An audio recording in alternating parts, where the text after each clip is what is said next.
Today we will read from Sri Chaitanya Charitamritam. In the Sri Chaitanya Charitamritam of Srila Krishnadas Kaviraj Goswami, which is the authorized biography of Sri Chaitanya Mahaprabhu, most extensive biography of Sri Chaitanya Mahaprabhu, he has given a Mangalacharana in 14 verses. What's a Mangalacharana? Mangalacharana means when you begin any auspicious work, you preface it with some auspicious verses to glorify the previous spiritual masters, the Supreme Lord, to give benedictions, to ask for devotional service like that, just to invoke auspiciousness. So he's done this in his Chaitanya Charitamrita. 14 beautiful verses that describe the absolute truth, particularly in the form of Sri Chaitanya Mahaprabhu. So it's always good to review this. Here Srila Prabhupada has written in his chapter summary. The first chapter of Sri Chaitanya Charitamrita begins with 14 Sanskrit verses that describe the absolute truth. Then the next 3 Sanskrit verses describe the principal deities of Vrindavan, namely Sri Radha Madan Mohan, Sri Radha Govinda Deva, and Sri Radha Gopinath Ji. The first of the 14 verses is a symbolic representation of the supreme truth, and the entire first chapter is in actuality devoted to this single verse, which describes Lord Chaitanya in his 6 different transcendental manifestations.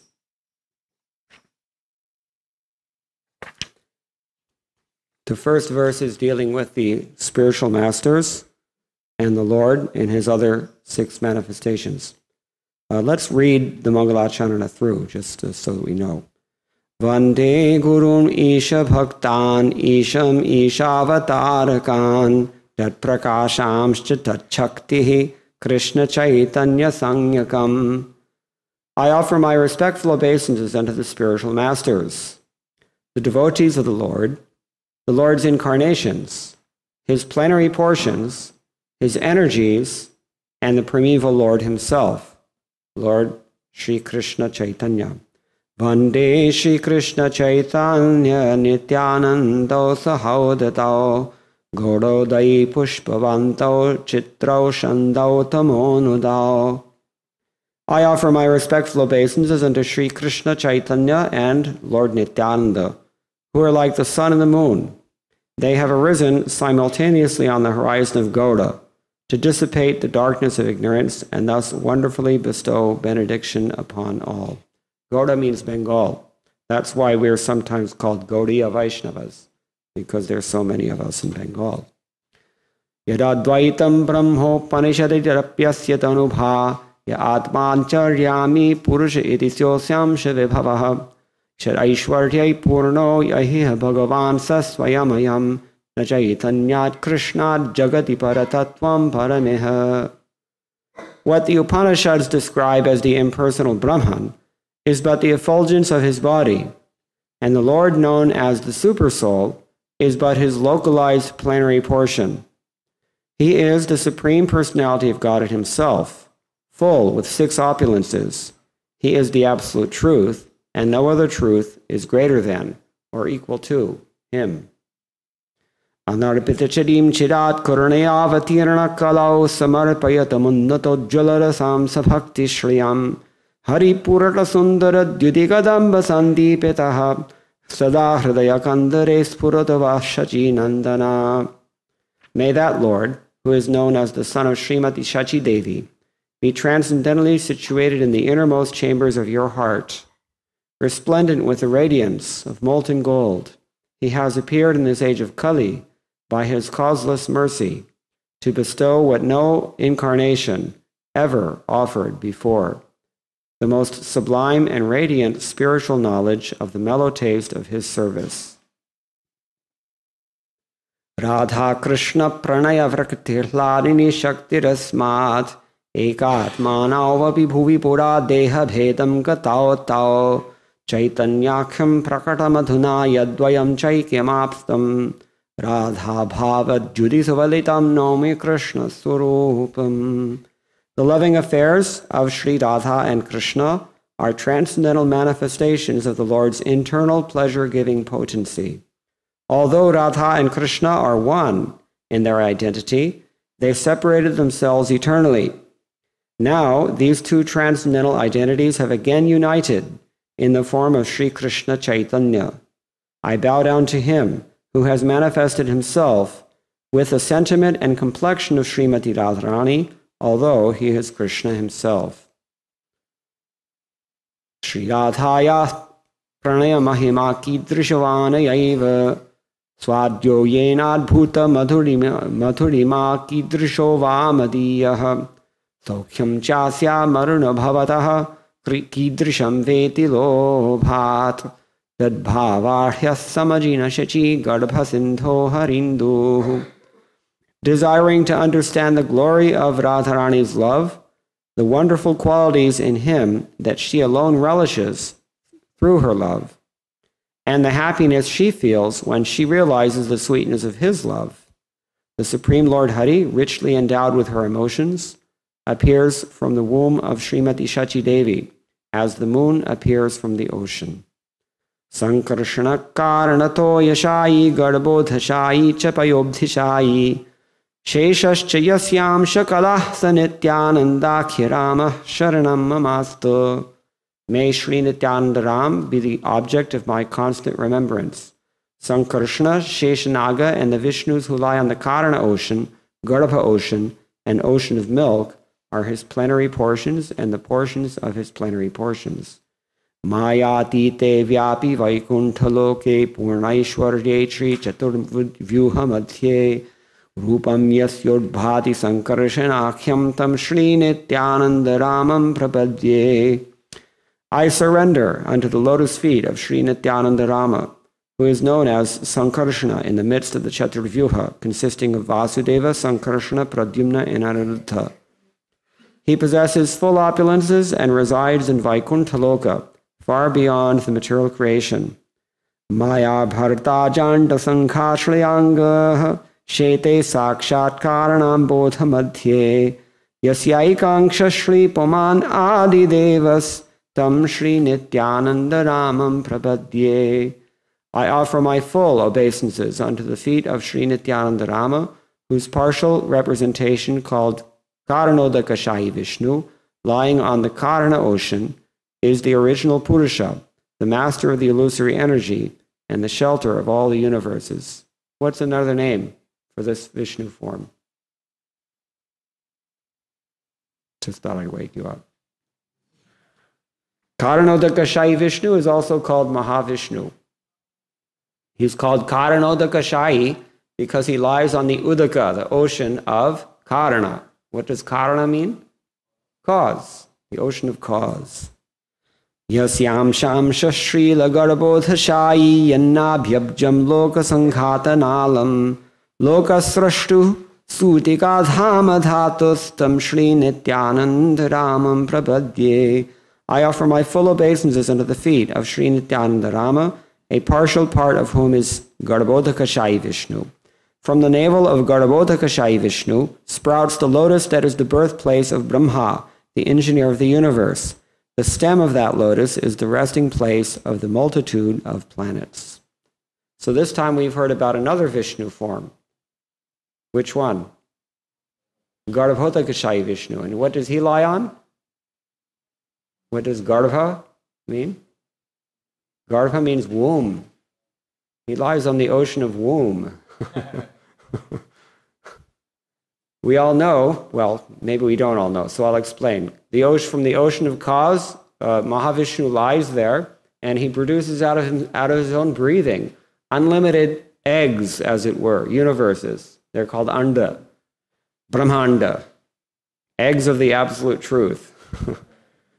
And within each of those eggs, the Lord again expands himself as Garbhodakashayi Vishnu because he fills up half of that egg with his own perspiration and then lies on top of that. This is pretty psychedelic, isn't it?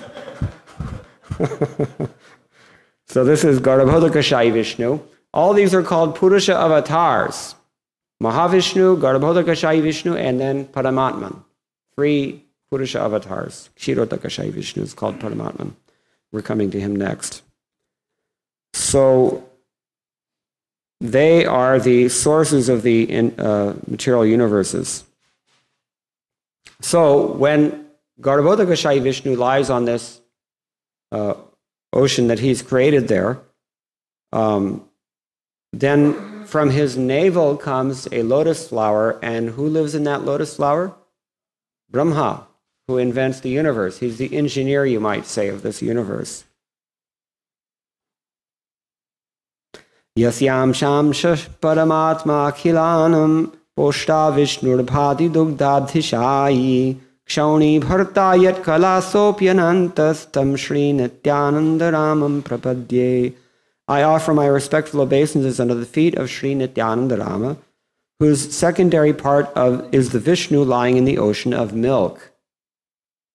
That Kshirodakashayi Vishnu is the supersoul of all living entities and the maintainer of all the universes. Sheshanaga is his further subpart. So the Lord then, within each universe, there is an embassy of the transcendental world that is called Shweta Dvipa, the White Island. And where is this White Island? In which ocean? Kshirodaka, the ocean of milk. Within this universe, there are different oceans. It's not just salt water. Why salt? Of all things, why salt? Think about it. Why not milk? There's an ocean of milk somewhere. There's an ocean of salt somewhere, not very far away, we know. So similarly, there are other oceans as well. So in this milk ocean, there's a Vaikuntha embassy, one island, in which Vishnu resides there as Kshirodakashayi Vishnu. So he's lying on this milk ocean. And when the Devas have too much problem in universal administration, because everybody knows management is a headache, so sometimes they have to go to the big boss, Uparwala, they say in Hindi, the guy upstairs. So that sometimes they go there and they chant Purusha Sukta. This is a Vedic mantra, Purusha Sukta, very famous from the Rig Veda. And they pray to Lord Kshirodakashayi Vishnu. Now this same Kshirodakashayi Vishnu, although he's lying in his office there at Shweta Dweep, he's also expanded throughout the hearts of all living beings throughout this world. This is just getting better and better and better, isn't it? Within our own heart, the Lord is expanded in one of his manifestations, Kshirodakashayi Vishnu, called Paramatman. Paramatman is the super soul, we say. There are 2 souls within the body. One is the individual soul, the Jivatma, and the other one is the super soul, the Paramatma. So this super soul has expanded from Kshirodakashayi Vishnu. And all of the avatars who come to this material world, they all actually manifest through this Kshirodakashayi Vishnu. This is a noteworthy thing, so bookmark this. They come through Kshirodakashayi Vishnu. How does Krishna expand? Let's situate these Purusha avatars in the greater scheme of things. There is Krishna, Swayam Bhagavan, in Golok Vrindavan. He is the original Supreme Personality of Godhead, Bhagavan. His first expansion is Balaram. And Balaram is the same as Krishna. The only difference is color. Then from Balaram expands whom? Chaturvyuha.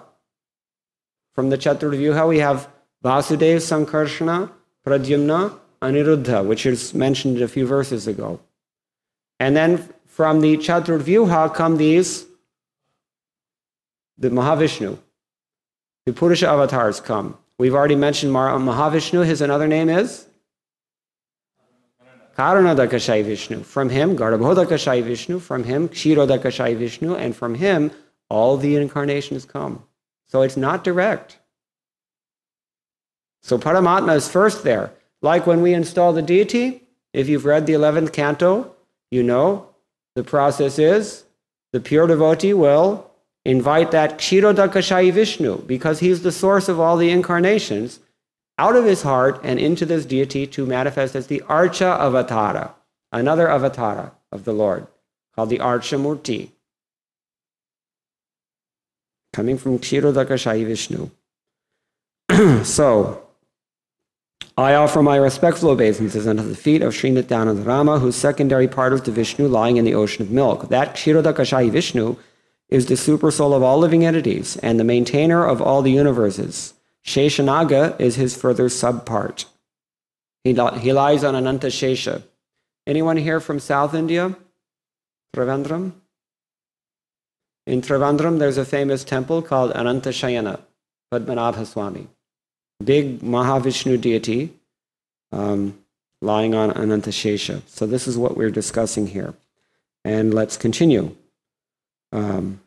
We have described Chaitanya Mahaprabhu in several verses. The Gurus and Chaitanya Mahaprabhu in several verses. We've also described Nityananda, and in connection with Nityananda, we've described the Purusha avatars. Now we're going to hear about Advaita Acharya and how he's connected here.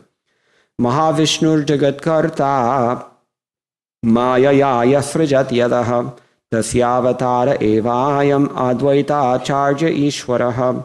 Lord Advaita Acharya is the incarnation of Mahavishnu, whose main function is to create the cosmic world through the actions of Maya. Advaitam Harina Advaitad Acharyam Bhakti Samshanat Bhaktavatarami Tam Advaita Acharyam Ashraye. Because he is non-different from Hari, the Supreme Lord, he's called Advaita. What does Advaita mean? Non-dual, no difference. And because he propagates the cult of devotion, he's called Acharya. He is the Lord and the incarnation of the Lord's devotee. Therefore, I take shelter of him. Finally, it's like we have darshan today of Panchatattvatmakam Krishnam Bhaktarupa Swarupakam Bhaktavataram Bhaktahyam Namami Bhakti Shaktikam. I offer my obeisances unto the Supreme Lord, Krishna, who is non-different from his features as a devotee, devotional incarnation, devotional manifestation, pure devotee, and devotional energy.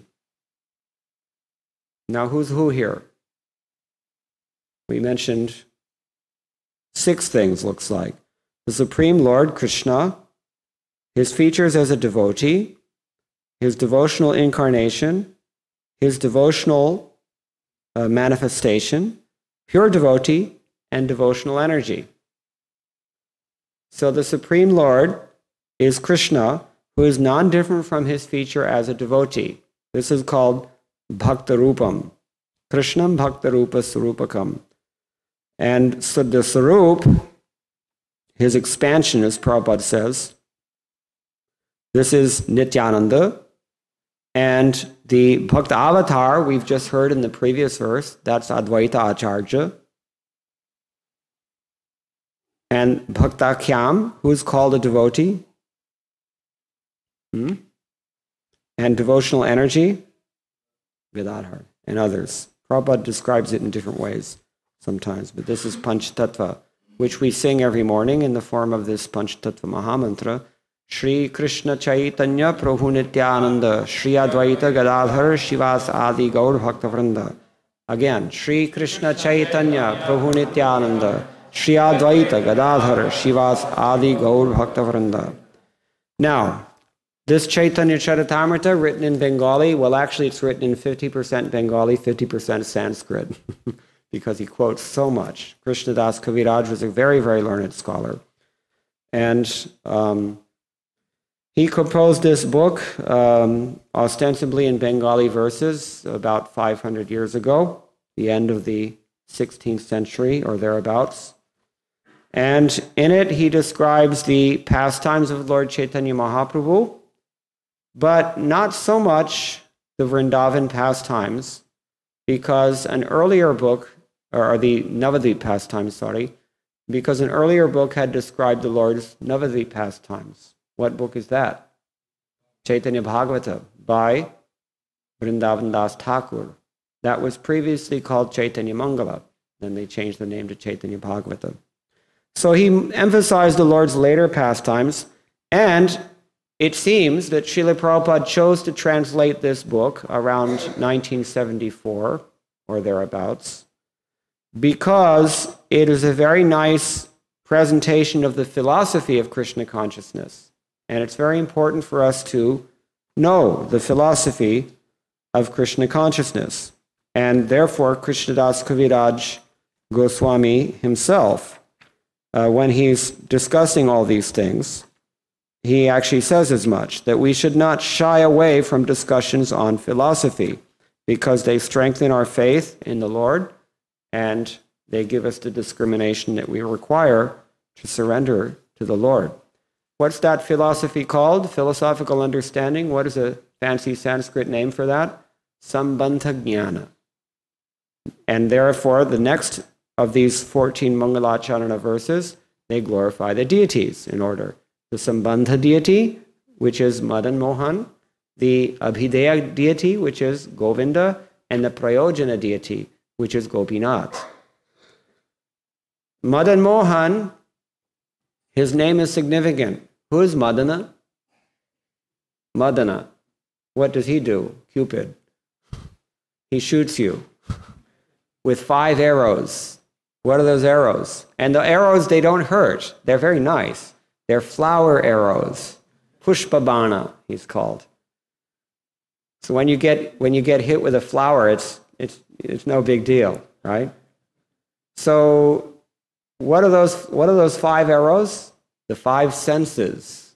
Through any one of our senses, Krishna says, if we concentrate, our intelligence can be pulled down. We can be distracted from the real goal of this short human life that we have. So generally, people are most distracted by Cupid. And Cupid is attracting them through 5 arrows in the forms of the 5 senses. We see something very beautiful. We feel something that's very nice. We eat something that's very appealing, etc., etc. All these things. But Krishna is Madana Gopal, or Madana Mohana. He is the one who bewilders Cupid. From Brahma Samhita, what do we know about this? Who knows what I'm thinking? Kandarpa is another name of Cupid. What does the Brahma Samhita say about Kandarpa? Kandarpa koti kamaniya. He is the kamaniya thing. Kamaniya means what you want. Even for thousands of Cupids, this is Krishna. So Madan Mohan gives us a glimpse of this. Madan Mohan, by establishing or helping us to establish Sambandha Gyan, knowledge of the Absolute, real understanding, he gives us a glimpse of our transcendental position.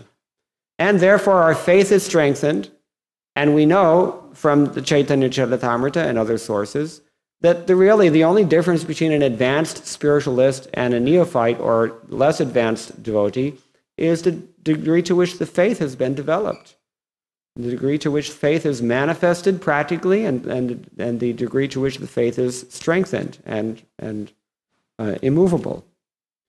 Komala Shraddhas. Komala Shraddhas are the neophytes, the Kanishta Adhikaris.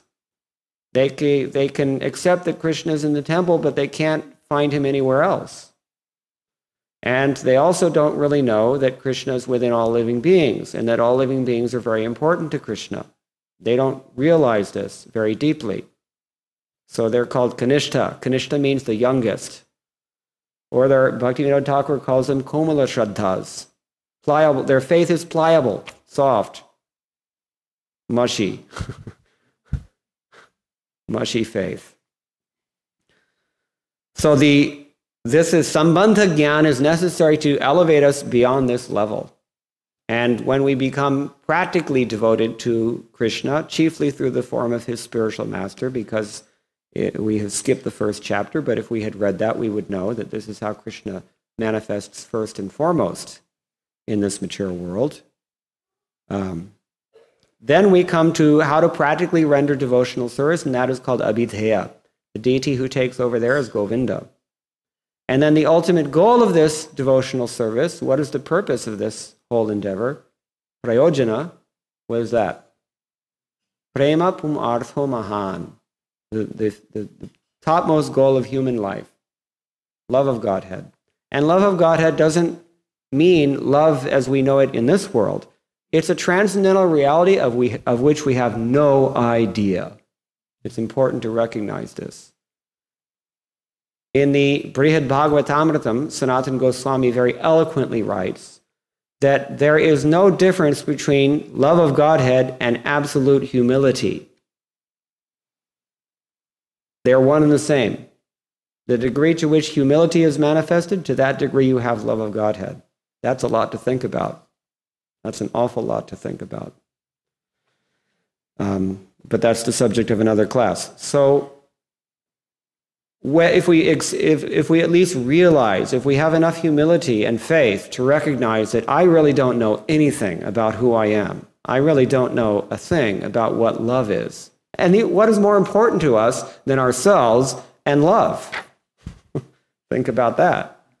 Isn't that what motivates us in this world more than anything else? Either yourself or those you love? Not much else. And we know nothing about either one of them.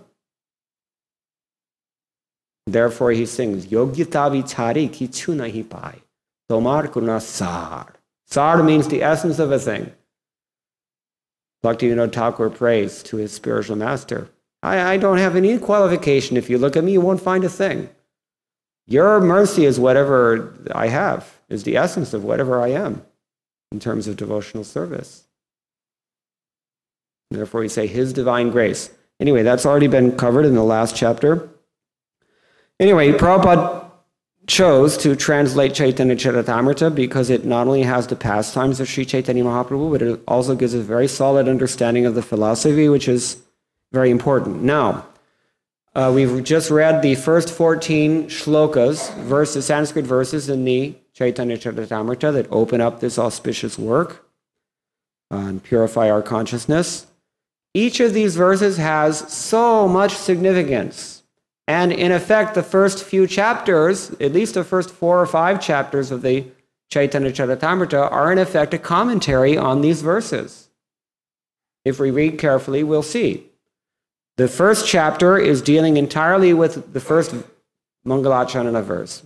Vande Gurun Isha Bhaktan Ishan Ishavatarakan Ityadi. Now the second chapter is dealing with also the verse offering obeisances to Gaura Nitai was mentioned in the first chapter at the end. Now the second chapter, I thought it would be good to read. Let us see what he says first of all. In every chapter of Chaitanya Charitamrita, you'll notice in the beginning of each chapter, he has another Sanskrit verse, just to glorify Chaitanya Mahaprabhu in some way. So in the second chapter, beginning, this chapter is entitled, by the way, what is it? The Identity of Sri Chaitanya Mahaprabhu? Something like that. It's not in this edition, but in some editions they title it like that. So in the first verse he says, very nice verse.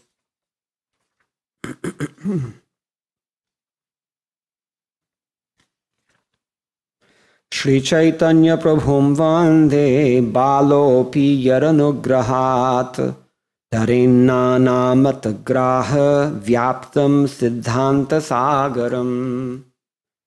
This is a very, very nice verse. He says, I offer my obeisances to Sri Chaitanya Mahaprabhu, by whose mercy even an ignorant child can swim across the ocean of conclusive truth, which is full of the crocodiles of various theories. Purport, by his divine grace, A.C. Bhaktivedanta Swami Prabhupada. By the mercy of the Supreme Personality of Godhead Sri Chaitanya Mahaprabhu, even an inexperienced boy with no educational culture can be saved from the ocean of nescience.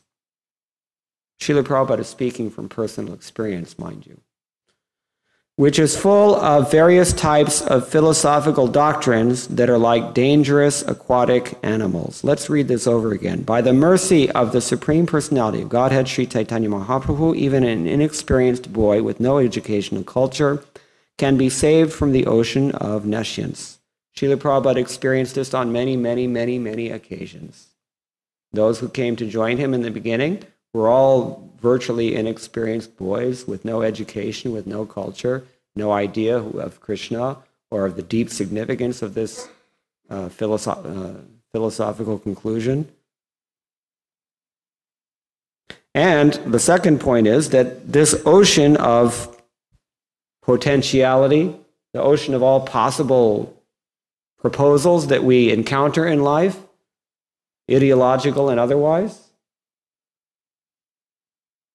it's full of various kinds of doctrines that are like dangerous aquatic animals.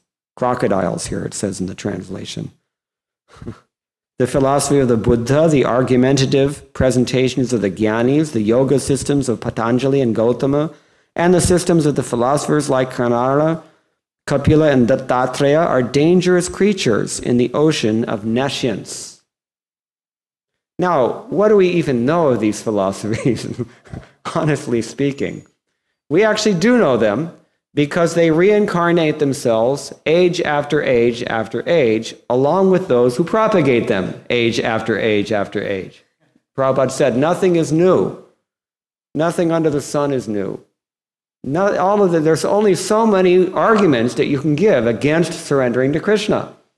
And they've all come up since time immemorial. There's nothing really new. Bodha, the Buddhist philosophy, it's very popular nowadays because it's perfectly consistent with the modern mindset. Godless, there's no authority, you be nice to each other, there's no surrender involved, there's no absolute truth, really. Ultimately, there's nothing. This is the same conclusion that we hear from secular humanists, isn't it? Pretty much. And it concludes here. By the grace of Sri Chaitanya Mahaprabhu, one can have real understanding of the essence of knowledge by avoiding these sectarian views and accepting the lotus feet of Krishna as the ultimate goal of life. Let us all worship Lord Chaitanya Mahaprabhu for his gracious mercy to the conditioned souls. See how Srila Prabhupada said these purports are my devotional ecstasies? Sometimes you can see it. It seems evident here. Now, crocodiles. Do we have crocodiles in the bayous here? Oh, we're not in Houston. Yesterday I was in Houston, sorry. We don't have crocodiles this far north, I think, but I think they might have them in Houston, and they definitely have them in Louisiana and east of there. Now, crocodile is a particularly vicious creature. Crocodiles eat their own young. That's how vicious they are. If a small child goes swimming, well, they experience it all the time. Sometimes small children go swimming and they're attacked by a crocodile. They're very vicious. Now, Srila Krishnadas Kaviraj Goswami says that those who propagate these godless views in society, and in the old days they used to call it, Nyaya Vaisheshika, or they used to call it, whatever, so many things they used to call it. Different philosophies are there.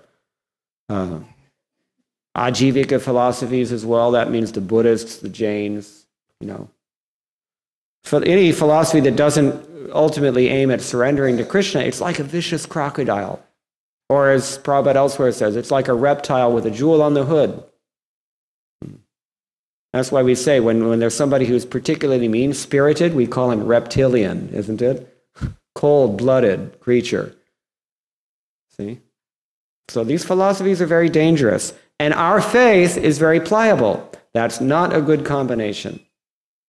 That's why Kanishta Adhikar, devotional service rendered on the level of pliable faith, is not really advisable, because in most cases it's just a matter of time before your faith gets pulled away by some crocodile. Like Gajendra, we read some time ago in the Bhagavatam. Gajendra, the crocodile, went to swim, and he was enjoying with all of his relatives that he thought were loyal and would save him, and who loved him, and he was enjoying with all the she-elephants, just like we try to do in this material world. And this crocodile grabbed his foot and pulled him down, and there was nothing he could do. There was nothing he could do. All of his relatives abandoned him. They couldn't help him, or they didn't care, or both. And we will see that this is the case with ourselves. Every one of us will see this. Don't think you're an exception. Shankaracharya says, Yavat vitto parjana sakta tavan nija parivaro raktaha. That means that as long as you're able to bring in money, as long as you're able to produce sense gratification for others, that much you'll be popular. Paschat jivati jarjaradehe. Later on, when you're living in this decrepit old body, vardam kopina prachati gehe. Even in your own home, nobody will even care to ask, how are you doing? Isn't it thick? This is why Srila Prabhupada says this material world is perverse. There's no love here. It's a you scratch my back, I'll scratch your back situation. We were talking the other day in Los Angeles. If you study Indian history, you'll find that there is not a single king, practically, within recorded history of India. That's a good 2,000 years or more. There's not a single one of them, practically speaking, that did not ascend to the throne by killing his father or his siblings. Hindu, Muslim, makes no difference. This material world is the material world is like this. So, therefore, we're surrounded by crocodiles, and we're in the ocean. And Prabhupada says here, what does he call it? The ocean of nescience. Nescience. Why nescience? Science means what? To know. And nescience means to not know. To not know. There are people, if you push hard enough, you'll see, basically nobody knows anything in this material world. You just have to push hard enough. And you'll see that ultimately the person will peter out. Not be able to give you something substantial.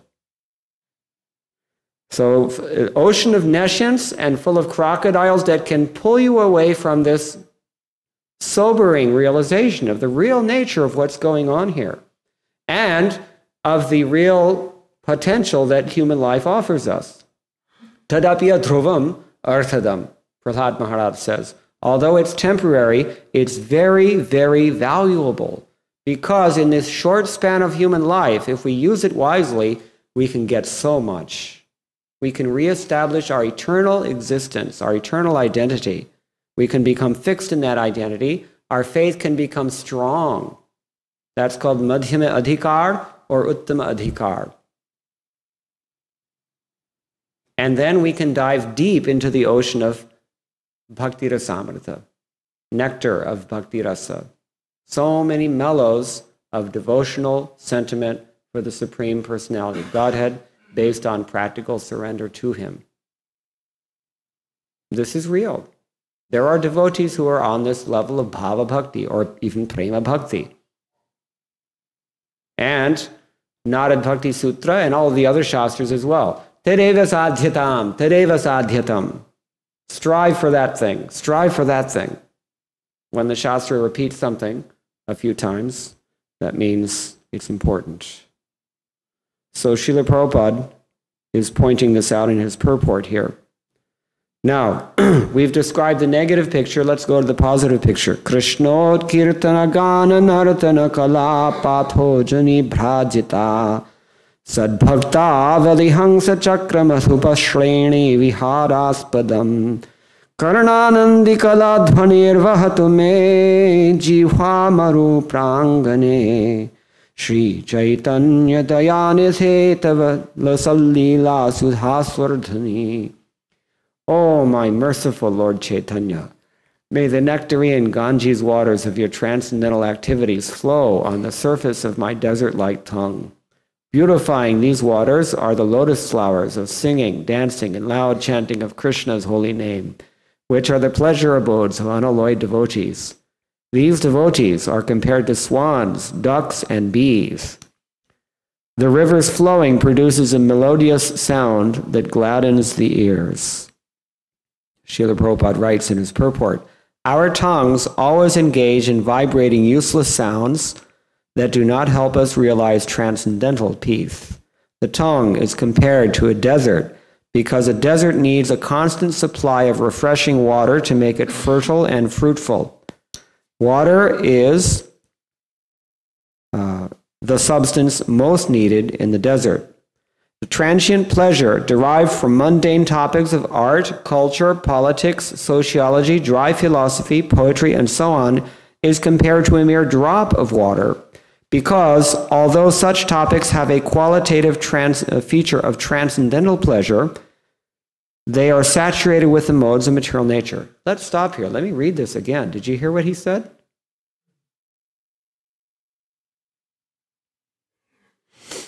The transient pleasure derived from mundane topics of art, culture, politics, sociology, dry philosophy, poetry, and so on is compared to a mere drop of water, because although such topics have a qualitative feature of transcendental pleasure, they are saturated with the modes of material nature. Now, who can explain this? How do the mundane topics of art, culture, politics, sociology, dry philosophy, poetry, and so on, how do they have a transcendental feature? A qualitative feature of transcendental pleasure. What's transcendental about them?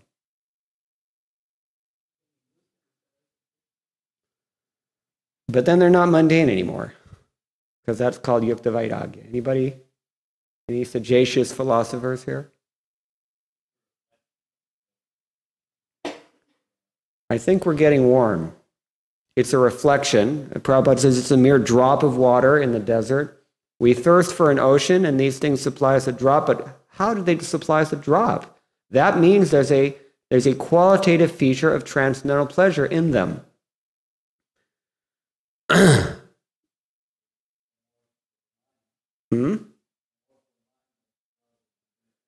Okay, that's also a little bit, subtle things, or maybe a little bit more, just like they say in German, Geist, right? There's no difference, They don't make a very clear distinction. Still the energy of Krishna. This is Bhaktisiddhanta Saraswati Thakur's interpretation. I'm thinking of what they call aesthetic theory, rasa theory, which goes back to at least the 9th century. And a lot of Kashmiri Shaiva authors, they used to talk about rasa, the nature of rasa. And they were not talking about rasa as we know it, in terms of bhakti rasa. They were talking about mundane rasa, particularly with respect to art and other things that are described here. Anybody seen the movie Avatar? We have some honest people in the room. They're making much of this avatar. Actually, the real avatar is Chaitanya Mahaprabhu for Kali Yuga. He's more than that, but at least he's that. Anyway, when we go to movies, sometimes in a movie we see people getting beaten to a pulp. Sometimes in a movie we see people getting blown away. And yet we enjoy that. If we're honest, we'll admit. There's something there that we like. How is this? If you were the person in that movie, you would not enjoy this. The reason is that it's a transcendental experience. You have transcended the ego of the person who is being blown to bits. You are watching from a detached perspective. You have transcended the action in that movie. Therefore, it's transcendental. This is how aestheticians explain this. However, the problem with material sense gratification, as Prabhupada nicely concludes his sentence, is that they are saturated with the modes of material nature. What happens when something is saturated with the modes of material nature? Well, it depends on which modes it's saturated with. If it's saturated with tamoguna, then it's miserable from the beginning to end. That's why nobody likes to eat stale food. Nobody likes to see an old movie, especially if it doesn't run properly, because these things are tamasic, right? If it's saturated with passion, then what do we learn from Bhagavad Gita? What is the result of passion? Who's read Bhagavad Gita? Huh? Misery, suffering. So that doesn't work either. And what about sattva guna? Then what happens? In the mode of sattva guna, then you get conditioned by it. You get complacent. You become attached to it. This is what impels us on in material existence. If there were only tamoguna or rajaguna with no degree of sattva, then nobody would have any incentive to remain here. Therefore, the sattva guna is the most insidious of all the modes. Watch out. It's one of those crocodiles. Krishna says, anyway, I don't remember the verse. He did. Sukha sangena janaka. He said it binds one through this concept of happiness. And we also know it actually gets worse. The more advanced you become materially, the more sattvic you become. And the more sattvic you become materially, the more in knowledge you become. And the more in knowledge you are, the greater you can enjoy. And you become attached until eventually you blow it, and through some bad karma, you have to go down again. Up and down, and up and down. Kalidas, the Sanskrit poet, he writes in his Meghadutta, it's like a wheel. When the spokes of a wheel are spinning very fast, can you see them? You just see a blur. That's how significant it is. Now, just freeze frame this for 1 minute. Not 1 minute, for a split second. There's one spoke at the top, and then the next split second, that same spoke is all the way at the bottom, and then you just go ahead and, release the pause and let it, and you can see it's a blur. What is the significance of any of it? That is what our situation is like in this material world. We may have a very good situation right now, but it's like a snap, and it's over before you know it. So this is where sattva guna can really get you. So be careful of that. So this is the problem. The very, very, one simple little sentence that most of us would have driven right over. Right? But Srila Prabhupada has said something very profound here. The transient pleasure derived from mundane topics of art, culture, politics, sociology, dry philosophy, poetry, and so on is compared to a mere drop of water, because although such topics have a qualitative feature of transcendental pleasure, they are saturated with the modes of material nature. Therefore, neither collectively nor individually can they satisfy the vast requirements of the desert-like tongue, despite crying in various conferences. Oh, I love this. Prabhupada says, despite crying in various conferences, therefore, the desert-like tongue continues to be parched. Prabhupada has a way with words. For this reason, people from all parts of the world must call for the devotees of Lord Sri Chaitanya Mahaprabhu, who are compared to swans swimming around in the beautiful lotus feet of Sri Chaitanya Mahaprabhu, or bees humming around his lotus feet in transcendental pleasure, bhakti bees. It's called bhakti saranga. We mentioned sara before. Anybody who's attentive knows, what does sara mean? Essence. So saranga, ga means to go. They go for the essence. Therefore, the bees are called sarangas. They go for the essence. The essence of a flower is the nectar. And similarly, the essence of life is the nectar that you can derive from it in Krishna consciousness. So bhakti sarangas, they're bhakti bees. They're buzzing. The dryness of material happiness cannot be moistened by so-called philosophers who cry for Brahman, liberation, and similar dry speculative objects. The urge of the soul proper is different. The soul can be solaced only by the mercy of Lord Sri Chaitanya Mahaprabhu and his many bona fide devotees, who never leave the lotus feet of the Lord to become imitation Mahaprabhus, but all cling to his lotus feet like bees that never leave a honey-soaked lotus flower. Srila Prabhupada ki, Jai. Sri Chaitanya Mahaprabhu ki. Jai. This is just so wonderful. I had to say that. Now the next paragraph. Lord Chaitanya's movement of Krishna consciousness is full of dancing and singing about the pastimes of Lord Krishna. How often do we dance and sing about Krishna's pastimes? Every day. Jashomati Nandana Brajavara Nagara, etc. It is compared herein to the pure waters of the Ganges, which are full of lotus flowers. The enjoyers of these lotus flowers are the pure devotees, who are like bees and swans. They chant in the flowing of the Ganges, the river of the celestial kingdom. The author desires such sweetly flowing waves to cover his tongue. He humbly compares himself to materialistic persons who always engage in dry talk from which they derive no satisfaction. Interesting distinction here. Prabhupada was talking about transcendental pleasure in these things before. So there is some pleasure, but there's no satisfaction.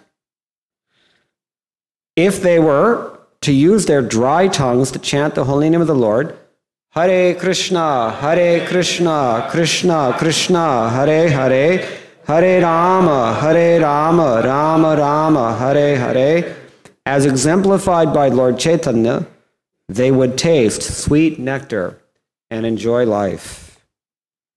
Srila Prabhupada ki. Jaya Jaya Sri Chaitanya Jaya Nityananda Jaya Dvaita Chandra Jaya Gaura Bhakta Vrinda. All glories to Lord Sri Chaitanya Mahaprabhu and Lord Sri Nityananda. All glories to Advaita Chandra and all glories to the devotees of Lord Gauranga. Giriraj Swami and I were speaking. Mentioning Giriraj Swami, I should apologize for being here instead of him.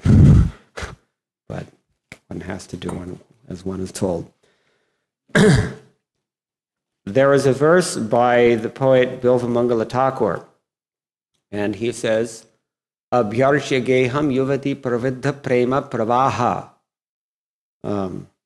dadhinirmamantha Udgayate gopasati samasta govinda damodara madhaveti. This verse describes a gopi in the spiritual world.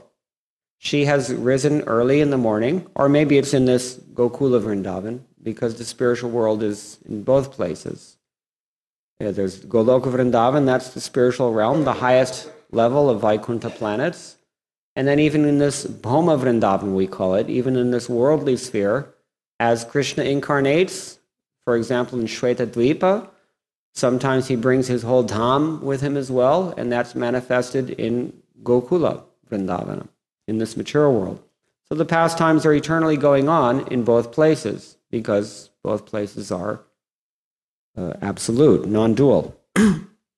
So a young girl wakes up early in the morning, and she takes her bath, and she worships the household deities, and she cleans the house and goes about her duties. One of those duties include joining with the older cowherd women and churning butter. Why do they churn butter in the spiritual world? Why? Why butter? Krishna likes butter. That's reason enough for them, at least. Krishna likes it.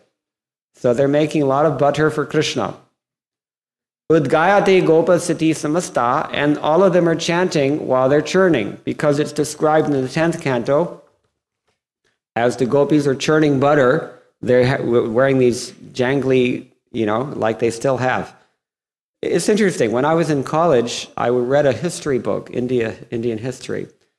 And he was describing that they have found shards of these, what do you call these glass ones, the colored ones?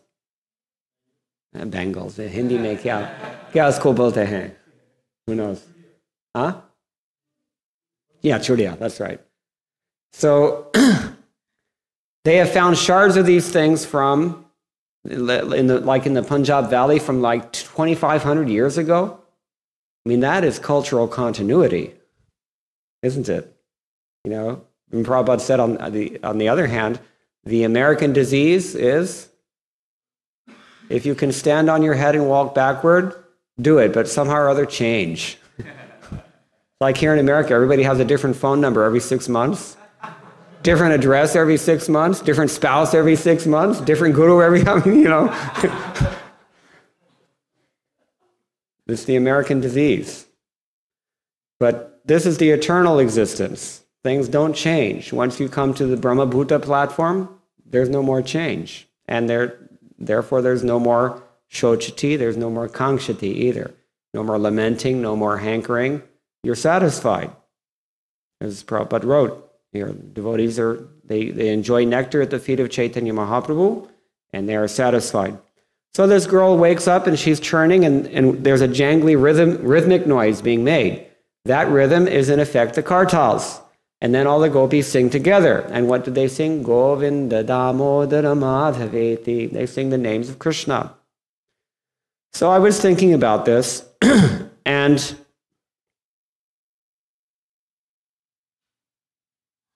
because Krishnadas Kaviraj Goswami has mentioned desert-like tongues. We have desert-like tongues. Our tongues are parched because they don't have this nectar of the names of Krishna. But the devotees who are singing, these gopis who are singing in the spiritual world, what does that 10th canto verse describe? Their singing dissipates inauspiciousness in all directions. How does that dissipate inauspiciousness in all directions? How does the gopis singing in Golok Vrindavan, or in Gokula Vrindavan for that matter, how does it dissipate inauspiciousness in all directions? Who can tell me this? What's your realization? Yes, Prabhu.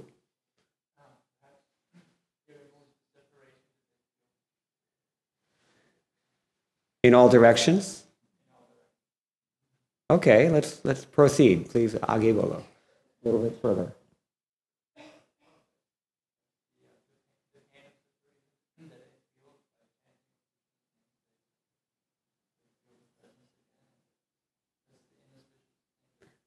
Okay, there's a missing link here.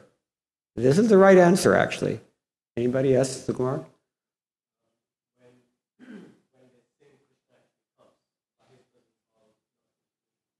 Okay, that's a good realization. That's one answer. Krishna and his name are not different. The separation is dispelled when they sing Krishna's name, and the inauspiciousness of separation is removed, but it's not in all directions. How does the gopi singing and glorifying Krishna while they're churning butter, how does it dissipate inauspiciousness in all directions? I can't give a definitive answer, but what I was thinking about this and discussing it with Giriraj Swami, we decided that this Govinda Damodar Stotra, that from which this verse is taken, it's an example of, well, Krishna Karnamritam is Bilva Mangala Thakur's main book, and our Gaudiya Vaishnava Acharyas have commented on that book, that most of those verses are expressions of the ecstasy that Srimati Radharani feels in separation of Krishna. And in the Govinda Damodar Stotra, we have so many beautiful verses like this one that we can hear and we can chant.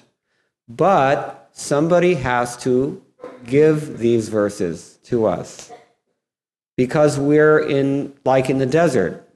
And in California especially, we'll think like this because it gets very dry, and every summer they have these wildfires. I was telling Sri Rupa yesterday, Californians, they get their karma. One way or other, they get it. If it's dry, then they have these wildfires, and they burn up all whatever grass, whatever vegetation is there. And then once everything is burnt down to the ground level, then it rains, and then they get these mudslides, and everybody's, their houses fall into the ocean, and it's just a real mess. And if nothing else, they get earthquakes or carjacking, something. Anyway, so California burns at least every year, every summer. A good part of the state it seems to be getting worse also. So it's the blazing fire of material existence. And our acharyas have said that samsara davana laliha loka tranaya karunya ghana ghanatvam praptasya kalyana gunarnavasya vande guru shri charanadavindam. These spiritual masters, they are taking rain. Where does rain come from? It comes from the ocean. Who is the ocean? Krishna. Krishna is the ocean of auspiciousness. Kalyana Gunarnava. It doesn't start there, though. Where does the ocean, there's something entering the ocean. Prema Pravaha Pravidha is the word that Bilva Mangala uses in this verse. A gopi is like a strong current of love, and she joins with the other gopis. After finishing her household duties, this strong current impels her to go and join the rest of the gopis and to sing in Sankirtana together about Krishna. They have such ecstatic Sankirtana that what I want to say, the little rivulets, the little tributaries of every individual gopi sentiments, they join together into one massive current, which flows like the Ganga into the ocean. Krishna is the ocean. They join with Krishna in that way. As Kapila Dev says, when we engage in devotional service, devotees who have a taste, they cannot be stopped. And in particular, Krishnadas Kaviraj Goswami says, Srimati Radharani cannot be stopped. There were some gopis, they couldn't get out of their houses, and they went either by meditation or they gave up their bodies because they just were determined. But Srimati Radharani, she cannot be stopped. Krishnadas Kaviraj Goswami says in Chaitanya Charitamrita, she's like this unstoppable current. It knocks over the bridges, it pushes through anything. Unstoppable floodwaters of divine love. So the gopi sentiments are flowing towards Krishna like that. Once they join together with Krishna and they mix with Krishna, then that water is absorbed into a rain cloud. And then the rain cloud, these are the devotees. These are our acharyas. They're coming to this parched material world, like a desert, he said here, and they're disseminating these same songs that the gopis are singing in the spiritual world. Evam parampara praptam evam rajarshayo viduhu. They're giving this thing to us. Now, these devotees are not acting independently either. They're the representatives of Sri Chaitanya Mahaprabhu. Mahaprabhu Lila. This Sankirtana movement is the Lila of Sri Chaitanya Mahaprabhu. Rameshwar Das, dear devotee of Srila Prabhupada, one time he brought his realization to the attention of His Divine Grace. He said, I think that when we sing, Nikunja yunorati keri siddhya yayali bhir yuktir apekshaniya tatrati dakshyadati vallabhasya vande guru Shri Charanarvindam. What is the translation of this verse? Anybody know?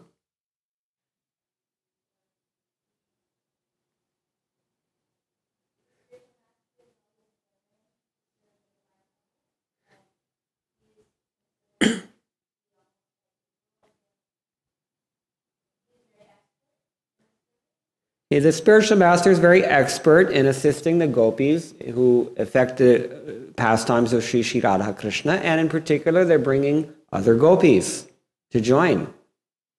And Rameshwar told Srila Prabhupada that I think that when we go on Sankirtana, this is what we're doing, is it not? We're trying to, these people are potentially gopis. They may have forgotten their identity, but they are gopis in essence, we hope. At least it would seem that otherwise, how has Krishna arranged for them to get their book? So, and Srila Prabhupada said, yes, your realization is correct. So the spiritual master is doing this. Chaitanya Mahaprabhu is doing this. So today is the anniversary appearance of Sri Chaitanya Mahaprabhu. He is expanding his own ecstasy. We haven't read these verses yet. They're still coming, and we should read them. If not together, then at least individually. There is deep, deep significance to the purpose for which Chaitanya Mahaprabhu descended. It's not just to propagate the Yuga Dharma of Nam Sankirtana that Lord Chaitanya came. That, if we've read the 3rd chapter, we know of the Adi Lila. We know that. Chaitanya Mahaprabhu had his own purpose to come here as well, his own confidential interests. We know that only Krishna can award love of Godhead. And that is the special thing that Chaitanya Mahaprabhu is offering. He's offering divine love of Sri Sri Radha Krishna. Anarpita charim chirat kurunayavatirna kalau. It was not given for a long, long time. Means, practically speaking, no one ever before gave this. But Chaitanya Mahaprabhu is in the mood of Mahavadanya. He wants to disseminate his mercy far and wide, and therefore these devotees who are giving out, who are raining mercy upon us. Prabhupada said the quality of mercy is not strained, it droppeth from heaven as if a gentle rain. He's quoting from Shakespeare's Merchant of Venice. So the mercy of Sri Chaitanya Mahaprabhu is being sprinkled upon everyone through his agents, such as His Divine Grace, Srila Prabhupada. So today is the appearance day of Sri Chaitanya Mahaprabhu, so we can enter a little deeply into his mood, his desire. This is what Rupa Goswami did, and for which we glorify him. We should also try to do the same thing. We should deepen our Krishna consciousness by this process. Prabhupada said, devotees should be like deep water fish. We mentioned already this ocean of bhakti rasa, nectar ocean of bhakti rasa. We should be like fish swimming very, very deep in that ocean. Because I know in California, if you see on the surface the little fishies that come up, what's up here? Then there's pelicans patrolling just over the water, and they come down and finished. So in the same way, Jagadananda Pandit says, what is that verse? Krishna bahir mukha jiva bhogavan chakare nikatastha maya tare japati adhare. It's when a living entity decides to turn away from Krishna and check out Maya, go and see Avatar instead of Kali Yuga Avatar, then Maya's waiting just nearby, and just like that, you end up as a flopping fish in the mouth of a pelican, and within a few seconds you are history. So devotees instead are like deep water fish. Rupa Goswami says they're like the fish that go very, very deep into the ocean. And they're drinking that water to their full satisfaction. Or here, as in this verse, Krishnadas Kaviraj Goswami is describing it to a lake, and the lotus flowers are there. So same idea. Lotus flowers are providing nectar for the bhakti bees and for the swans. This is the real purpose of human form of life. But it's short. Use it or lose it. So I'll stop there. Does anybody have any questions or comments on this?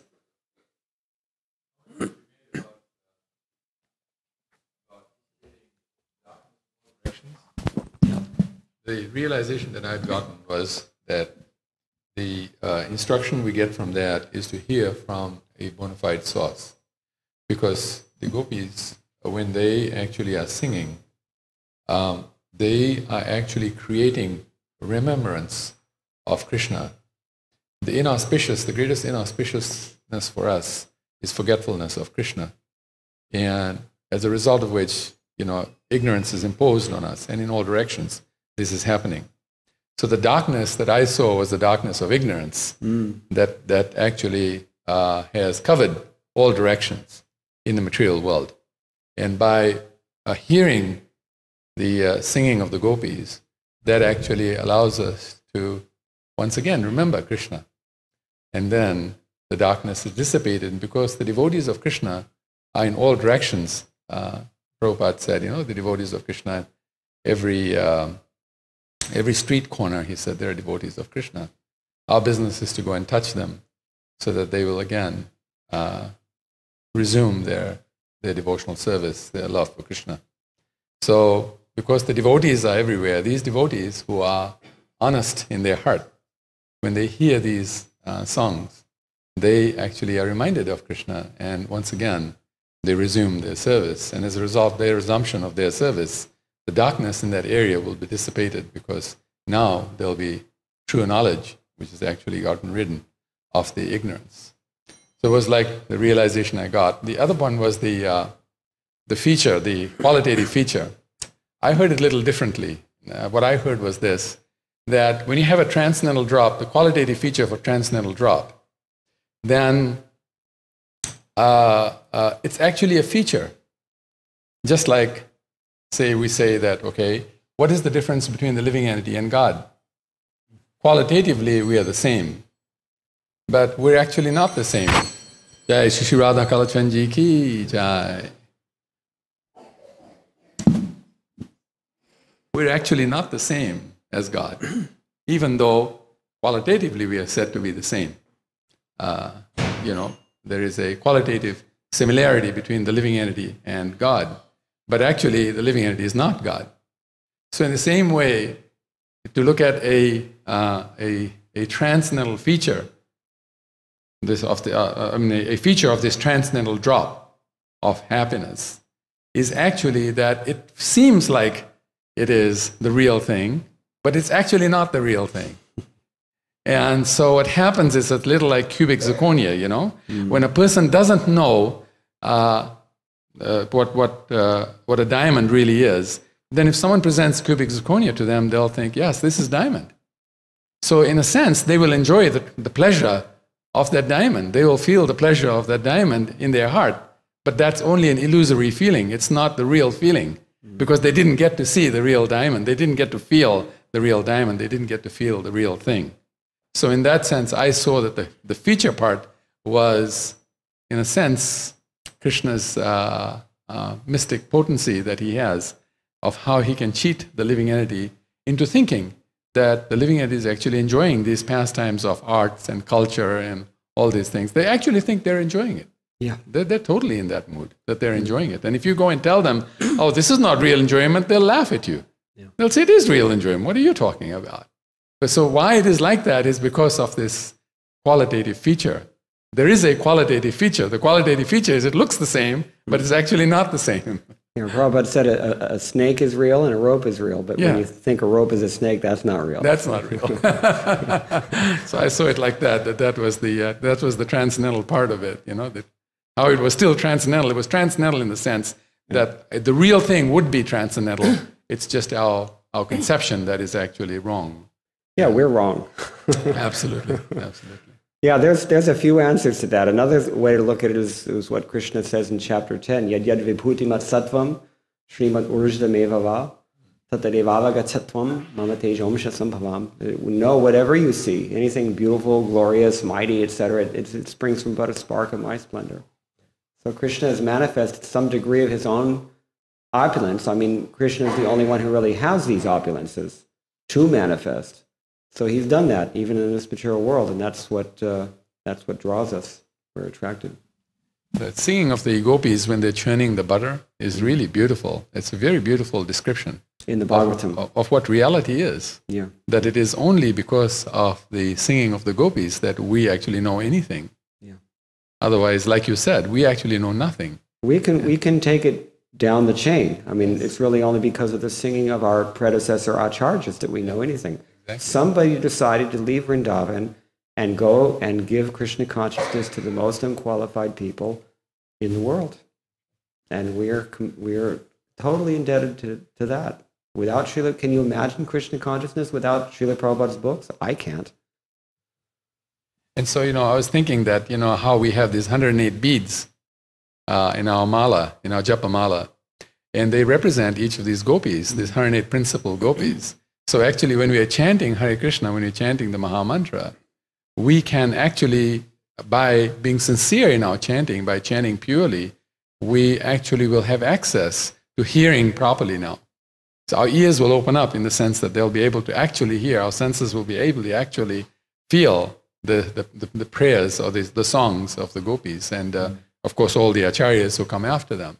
Otherwise, here's this opportunity that Prabhupada was so kind to us, that he gave us these beads and said, okay, chant on these beads, and you will become fully successful in your life, fully happy. It's amazing that all of them stem from the same story. It goes back, you see them, they all sort of link back, and then finally, like we say, like Chaitanya Mahaprabhu's greatest contribution, one of his greatest contributions was, whatever you do, ultimately it links back to Krishna. It can be proven to be actually, like every word from the dictionary can be proven to mean Krishna. Every alphabet can be proven to mean Krishna. Every sound can be proven to mean Krishna. Everything can be proven to mean Krishna. Janmadyasya yataha. Yeah, it's amazing. Yeah, there's more. Every single one of these verses, you can expand it like this. Everything, it's just so deep. It's incomprehensibly deep. We haven't even got to the real verse that I was thinking to speak on this morning was Yada Dvaito Brahma, that one. We didn't even make it that far. Maybe later, I don't know. But anyway, this is the wonder of Krishna consciousness, and this is the divine grace of Sri Chaitanya Mahaprabhu in the form of Srila Prabhupada, that we have such wonderful books. We should cherish them. Because when the eyes no longer work, when the brain no longer works, when your memory no longer works, you've lost your access. In effect, for all practical intents and purposes, you've lost your human form of life. I know, because I've seen my mother is in that position. She can't remember anything that she heard yesterday. She can't read because her eyes are decayed to that degree. And all of us are in rotting bodies, and we're all getting older. and eventually they'll stop working. We have to use it now while we can. In Seattle, they made these nice Mahamantra cards they distributed on Harinam. It said, please chant Hare Krishna, Krishna Krishna, Hare Hare, Hare Rama, Rama Rama, Hare Hare, while you can. Anything else? Yes?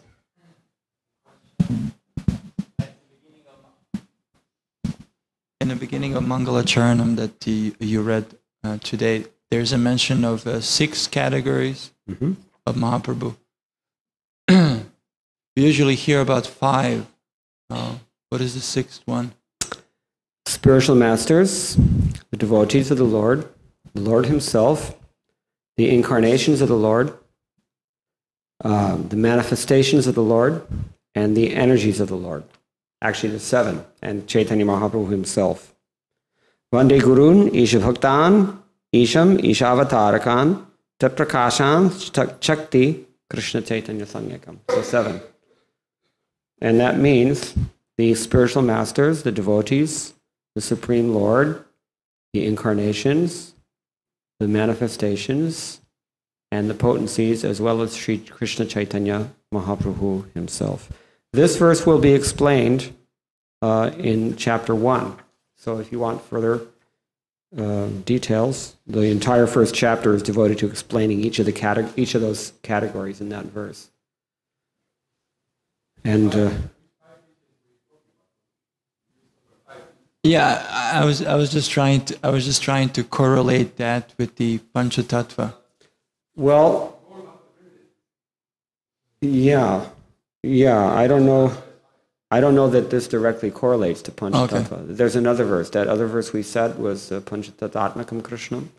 That verse, that's dealing with Panchatattva. This is dealing with Panchatattva plus more. So this is Panchatattva plus. God.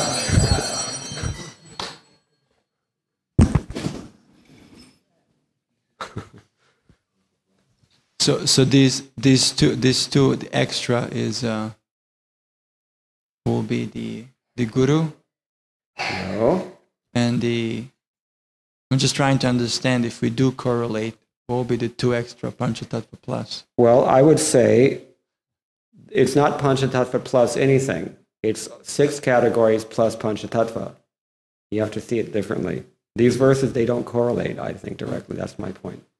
They're not connected. I mean, Isham, you can say, maybe Ishavatarakan, you can possibly, it depends on how you interpret it. You would have to go through the purports and scrutinize the commentaries and then come up with your own sub-commentary. Is that okay? But you can read, the rest of chapter 1 deals with this verse, and then with the Panchatattva verse, I think would be in chapter 4. So each of these verses of the Mangalacharana, it's explained in sequence. Most of them, at least. Not all of them, but most of them. Anything else?